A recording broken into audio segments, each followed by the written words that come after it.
Ya, hari ini kita siap lagi turun ke lokasi secara bergantian. Memang tiap hari kita bergantian turun ke lokasi, dan hari ini kita akan turun untuk langsung ke 7 titik pengungsian. Di Rongkong ada 2, di Malangke, Seriti itu saudara-saudara kita yang dari Malangke yang mengungsi.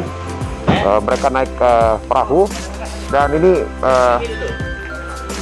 bantuan yang diarahkan untuk seluruh warga masyarakat lintas denominasi gereja, juga agama, untuk semua.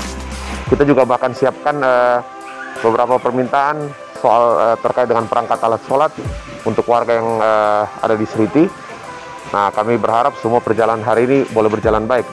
Oh ya, sekaligus juga hari ini kita akan bicara dengan teman-teman di Masamba, Rada, juga dengan krisis center Tanah Luwu untuk rencana ke depan, entah tempat hunian atau juga rencana pemulihan ekonomi.